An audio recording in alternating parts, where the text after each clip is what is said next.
They say the past never really lets you go, that it clings to you in ways you can't see until you're forced to look it in the eye. For me, it started with a phone call I never wanted to make and a door I wish I'd never opened. My daughter, my own flesh and blood, was the one paying the price for mistakes I thought I'd left behind. I walked into a house that was supposed to be safe, and what I found changed everything.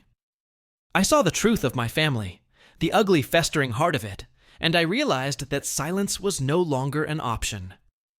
What happened next? Well, let's just say the reckoning was long overdue. My name is Jack.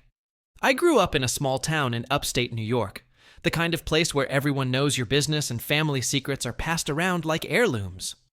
My parents, Linda and Charles, were pillars of the community. At least that's what everyone believed. My older brother, Greg, was the golden child, the one who could do no wrong. I was the afterthought, the one who learned early on that love in our house was conditional, measured out in teaspoons, and always one mistake away from being withheld. I left home at 18, vowing never to look back. I built a life for myself in Albany, married a woman named Rachel, and together we had a daughter, Emily. She was everything to me.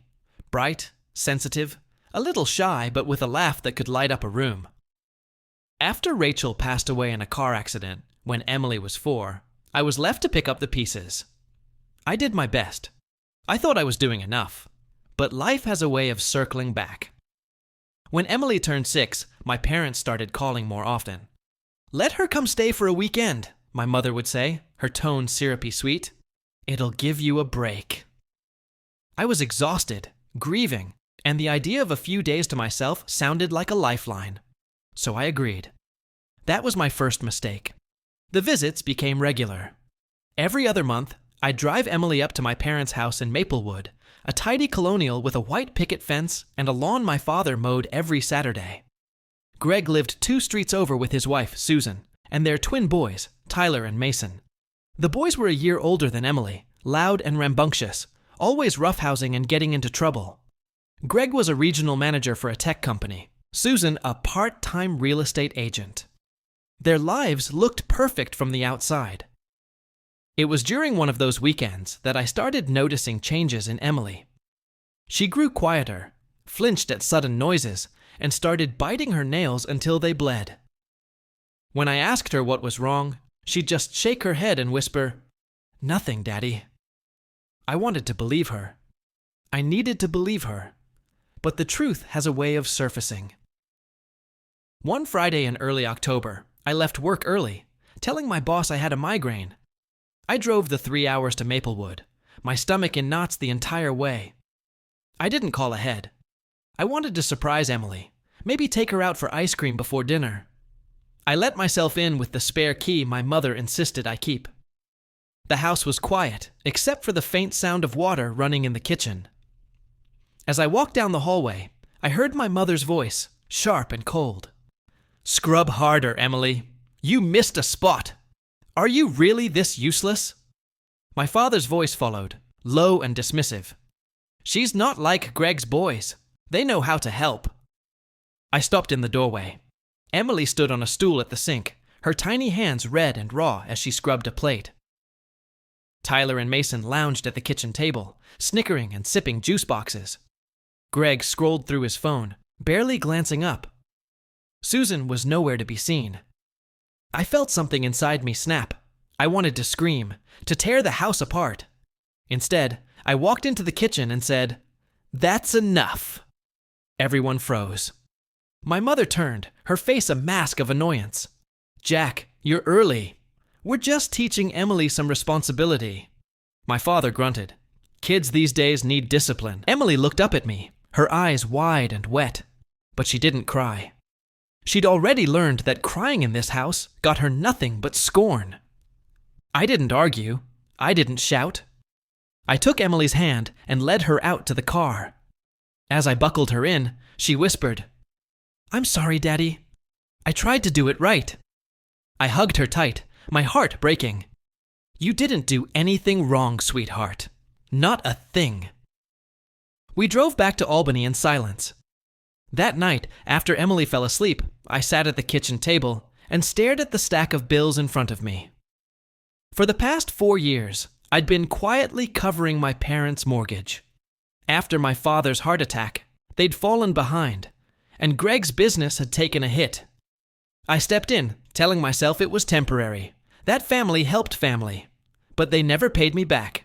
Not in money, not in gratitude. I picked up the phone and called the bank.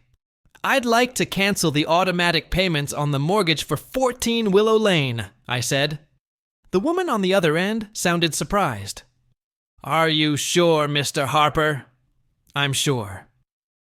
The next day, I blocked my parents' number. I didn't tell them. I didn't owe them an explanation. 3 days later, the calls started. First, my mother, her voice trembling with manufactured concern. "Jack, the bank called. There's been a mistake. Can you check your account?" I told her there was no mistake. "I'm done," I said. "You lost the right to my help the moment you decided my daughter was less than your precious grandson's." She sputtered, tried to guilt me. "We're family. We thought you were helping out of love." "Family doesn't treat a 6-year-old like a servant," I replied. "Family doesn't break a child's spirit just because she's not Greg's kid." She hung up on me. Then came Greg. "What the hell, Jack? Mom and Dad are freaking out. The boys love that house. You can't just let it go." I laughed, a bitter sound. Where was this concern when Emily was being berated and humiliated? When your sons laughed at her? He got defensive. "They were just playing. You're too sensitive." "No, Greg, your kids play. Mine performs." The foreclosure notice went up a week later. My parents acted like royalty until the very end, barking orders at Emily, serving Tyler and Mason fresh squeezed orange juice, while Emily got tap water in a chipped mug. The house wasn't just their home, it was their throne, and my daughter was their servant. But the throne was crumbling, and I was done pretending it was gold. The extended family weighed in, of course. My Aunt Carol called me cruel. "How could you do this to your parents? They took care of you." Uncle Frank wanted to mediate. "Let's talk this out, Jack. Don't let a little misunderstanding ruin everything." Even my grandmother, who once told me I needed to toughen Emily up, sent me a Facebook message. "Why, Jack?" I didn't respond. None of them had spoken up when Emily was suffering. Their silence was complicity. The auction was scheduled for a Tuesday. I didn't go. I didn't need to. The moment I stopped that last payment, I'd already walked out of that house in my mind. Not just the structure, but everything it stood for. Control, favoritism, emotional violence masquerading as discipline. Greg showed up at the courthouse, not to bid, but to plead with the new owner. "It's our family home," he said, voice cracking. The man was a real estate investor. He didn't care about memories. He cared about numbers. The house was gone. That night, Aunt Carol called. "You didn't have to go this far." "You're right," I said. "I should have gone further years ago. That house didn't raise me. I raised myself in its shadows. I raised a daughter in its cracks. Now I'm raising hell by refusing to stay silent." Back in Albany, peace had a sound. Emily humming while drawing at the table. Laughter between us, not at her. Bedtime without anxiety. Freedom. She was already healing. I saw it in the way she smiled, in the way she sang while washing dishes in our own kitchen, in our own home, where no one yelled if a cup wasn't spotless. We planted a garden together that week, a promise to ourselves. Only nurture what nurtures you back. 3 weeks after the auction, the texts turned venomous. Greg accused me of being heartless. "Dad's blood pressure is through the roof. Mom is depressed. You destroyed them." Aunt Carol said, "Family doesn't evict family." My grandmother wrote, "They took care of you your whole life." How could you? Took care of me. They meant the years I was told to cook for everyone while Greg rested. The birthdays where my name was scribbled in pencil and his was lit in sparklers. The care that looked a lot like labor. I didn't respond. When you've spent your whole life being the afterthought, you don't owe the spotlight an explanation. Then came the worst message. My mother, just 2 lines. "She's not one of us. That girl you had. maybe she takes after her mother. That girl, my daughter, the one who brought me homemade cards when I was sick, who tried to wash dishes just to feel included, who they mocked, cornered, crushed. They hadn't learned. Not one thing. Not even after the bank took the keys. They still thought I'd break. That guilt would send me running back to patch the house together. But what they didn't understand was that the day I walked in and saw them screaming at Emily, something in me turned to steel. So I replied, just once. You lost the house. You lost the money. Now you've lost the last thread of access to my life and hers. We're done. This door isn't locked. It's gone. I blocked every number, every email, every ghost of who they pretended to be. Because I wasn't just protecting my child from their hate.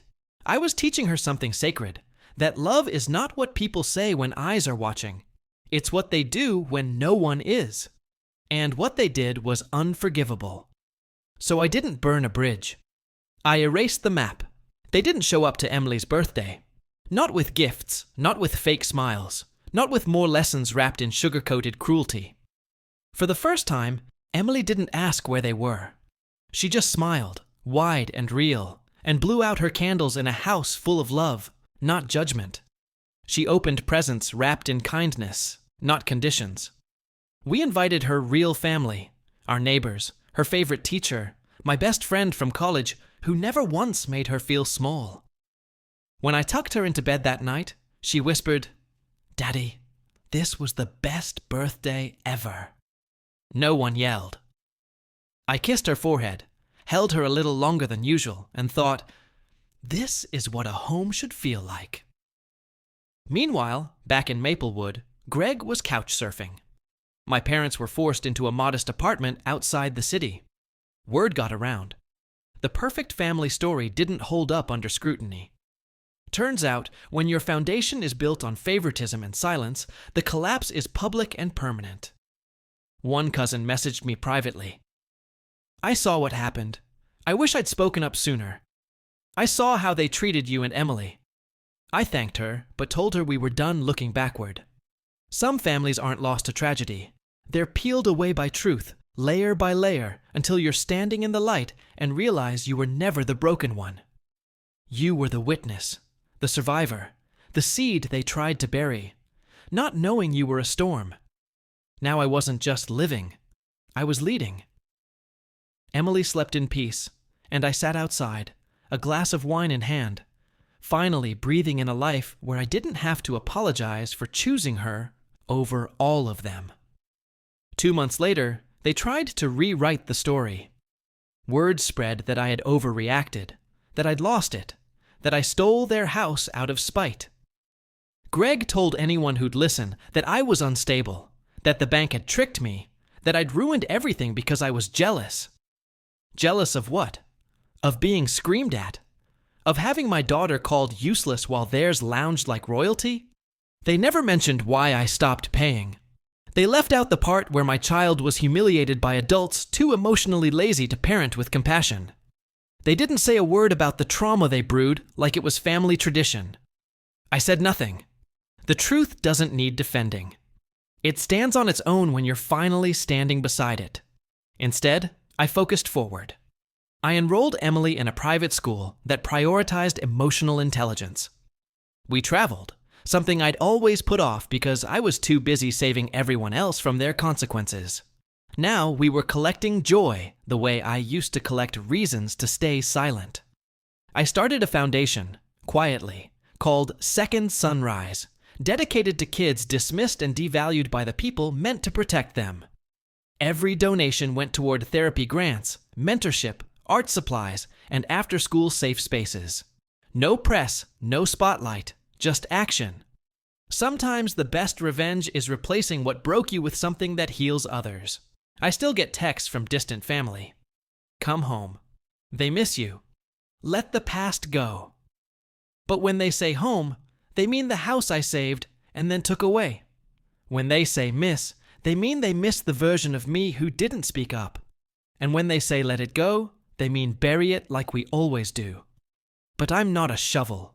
I'm a mirror. and I won't crack just because the reflection makes them uncomfortable. Spring came, and with it, full bloom outside and within. Emily's drawings changed. No more dark corners or stick figures with frowns. Now she painted open skies, houses with her name on the mailbox, and tables where everyone had a seat. One afternoon, while unpacking storage boxes from our old apartment, she held up a framed photo. It was from 3 years ago. Her standing beside my mother, shoulder stiff, eyes empty, forced smile. She looked at it, then at me. "Can I throw this away now?" I nodded, and she did without flinching. That's when I knew the cycle didn't just break. It ended, not with an explosion, but with a quiet child reclaiming her power, piece by piece. As for my parents, their apartment lease ended. I heard they had to move in with Greg. Funny how the golden boy suddenly became their only option. But gold flakes fast when you dig too deep. I haven't spoken to them in nearly a year. Not because I hate them, but because I love Emily more than I'll ever love being understood by people committed to misunderstanding me. The truth is, I didn't destroy their life. I just stopped financing the illusion of it. They built a house of hierarchy and called it family. I called it what it was, emotional debt. And I paid it off the day I walked into that kitchen and saw my baby girl being told she wasn't enough. Now she knows better. Now I do too. We still pass by that old neighborhood sometimes. Every time, Emily reaches for my hand and asks, "Are we ever going back?" And I always smile the same way. Steady, certain, calm. No, sweetheart, we came back to ourselves. That's more than enough. Because the best revenge is a little girl who no longer flinches when someone raises their voice. A home where no one has to earn love. And a father who erased the blueprint just to rebuild something real.